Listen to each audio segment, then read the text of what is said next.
Picture this.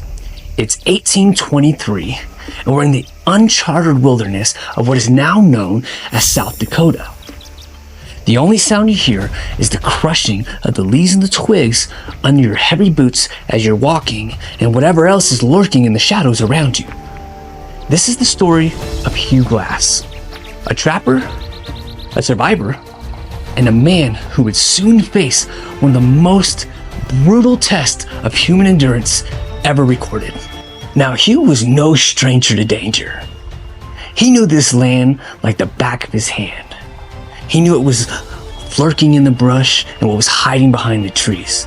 But like every good hunter, you could find yourself on the wrong side of fate. And one morning, as he was making his way down the trail, he suddenly froze in fear, knowing that something was wrong and that he wasn't alone. But at this point, it was just too late. As Hugh turned around, he was face to face with the giant grizzly bear, who charged at him like a storm. And if you know anything about grizzly bears, you know that it's just a wall of muscle and there is no stopping it once it starts.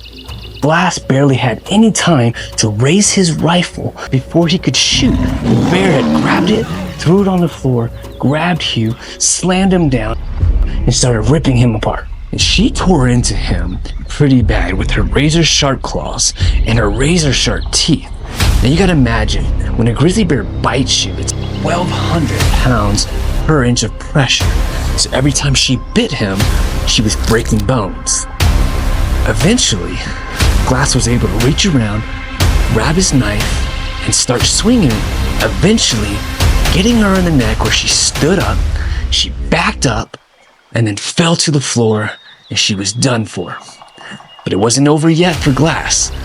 He laid on the floor, bleeding out, completely annihilated, completely exhausted, and now he was all alone. Now, Hugh's injuries were so brutal.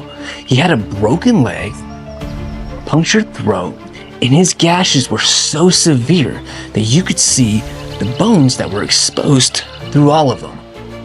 Now, his crew, the one he came with, but then separated from, well, they took one good look at him and said, "He's not gonna make it." So they left him behind. But before they left, they did give him a grave, they dug him a hole, and they left him for dead. Now, Hugh, with his sheer willpower, crawled out of that grave and started crawling towards civilization, which was 200 miles away. Yeah, 200 miles away. This man crawled out of the grave and started heading towards civilization with no food, no water, his knife, and his willpower.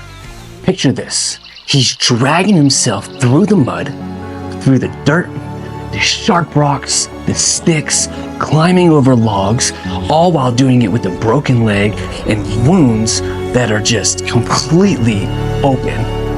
He survives off raw insects and whatever he can scavenge from the plants around him. He's drinking from the riverbeds, creek beds, puddles, anything to keep him alive. This man fought through the exhaustion. He fought through all of it just because he had the will to survive. It's absolutely amazing. 40 days, guys. 40 days later, this man finally arrives at Fort Kiowa. Barely recognizable, but against all odds, this man survived. He made it. Not only did this guy survive a bear attack, he conquered death.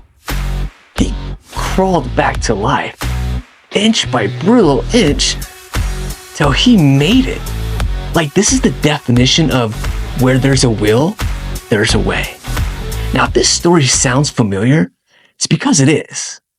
This is the story that they used in the movie The Revenant with Leonardo DiCaprio. Hey guys, if you like this story, do me a favor. Hit the like and subscribe button and leave a comment and let me know what story you want me to cover next. God bless.